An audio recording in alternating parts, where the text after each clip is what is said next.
there, racing fans. Gotcha Racing TV coming to you live from the LA Auto Show.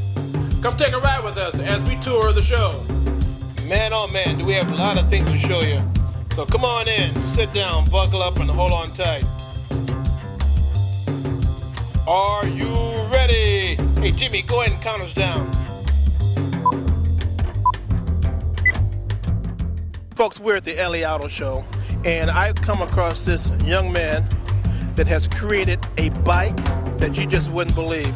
Folks, this bike is out of the box. It's nowhere near the production bikes that are on the market.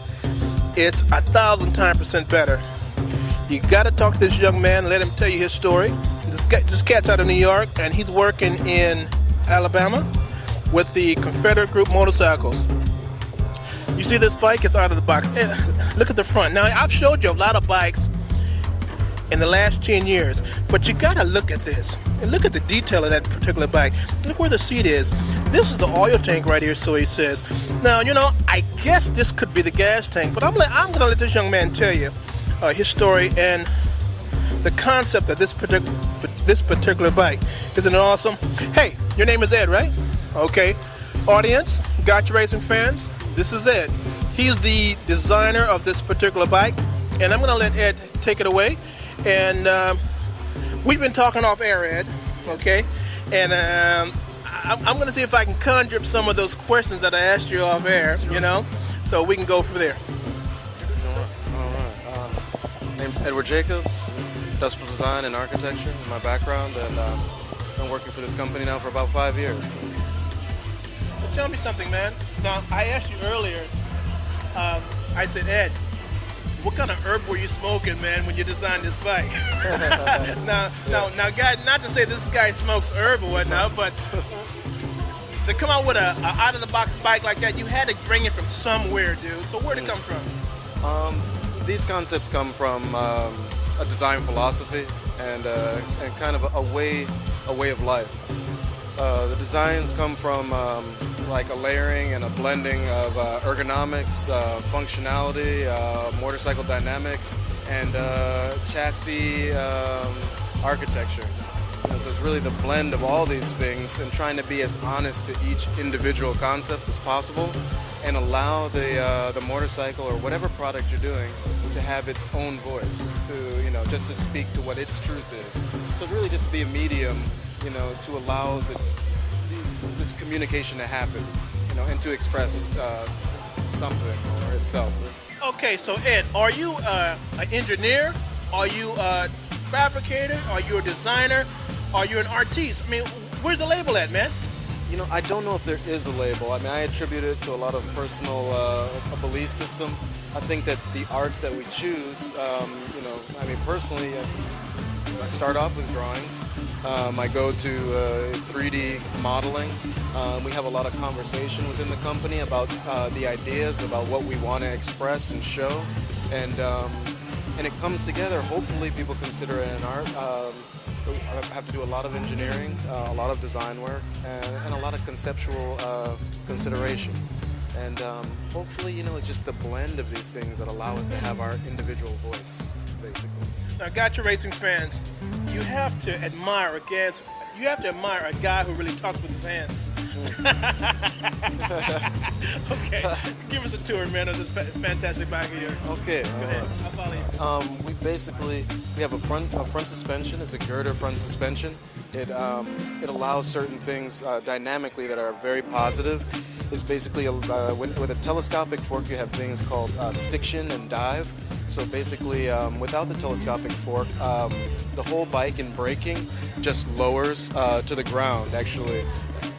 And it's very dynamic and smooth in braking. We have anti-dive, basically, also. So that same thing happens in hard braking. It doesn't want to catapult you over the bike. The whole bike sinks, and you become closer to the entire structure. And it's a more comfortable and much more intuitive feel. So that's one thing. One of the other things we do is we try to have all the components have multiple uses or multiple functionality.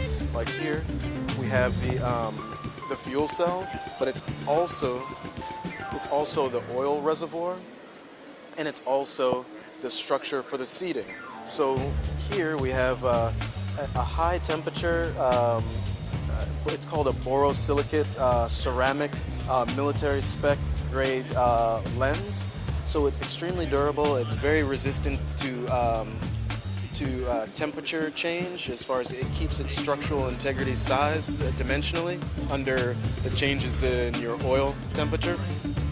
And here we have a fuel cell, the beginning of the fuel cell. It's actually routed down to the bottom of the bike where you actually have a few more gallons of fuel. And what this does is it lowers your center of gravity, and so your perceived weight of your motorcycle is a lot less, because when you bring this weight past the level of your two axles and the wheels, it's almost like that weight disappears. So your handling improves tremendously. A lot of the things that we do with, there's a skeletal minimal feel. It's some of the ethos of the company. And this is really about communication. We don't have any covers. We let the structure have its own voice, basically, and tell its own story. Just try to be sensitive to the needs of the individual components so that we can have an honest expression, basically. We have all true structural carbon fiber wheels, which I'm talking about a rear wheel, 12 pounds, front wheel, 9 pounds, including the hub, which dynamically, it's extremely positive for handling. So all these things, kind of a marriage of all these things, are what have helped us to come to a product that we consider to be more on the unique, honest side. You know something, Ed, this your bike that I'm looking at, guys, doesn't it remind you something out of T1 with Arnold, with the guy Arnold, and the Terminator, It looks like it should be on that particular movie, right? I mean, going 100 miles an hour and you got gunshots all over the place, you got explosions. This guy has created a bike for the road, right? Yeah, true road racing bike. 150 horsepower, almost 150 foot-pounds of torque. Most bikes, this will outrun almost every street bike from light to light consistently. It's extremely powerful, the torque is very high, so you have quite an amazing piece of machinery as far as power to weight ratio and true motorcycle geometry. So you heard it. He said, look, from light to light, you're dusted. From light to light, you're dusted. If it's a Japanese bike, light to light, you're dusted. If it's an American-made bike, another bike, light to light, you're dusted. You heard it first here. It's Confederate. These cats are out of Alabama. And this is Ed. Give us your last name again. Jacobs. Ed Jacobs. I really appreciate you taking up the time, man, to give us your 5 minutes. We're going to blow it up. We're all over the place. The gotcha's all over, so we're going to blow it up for you. And we'll let you know where it's on. Take care, man.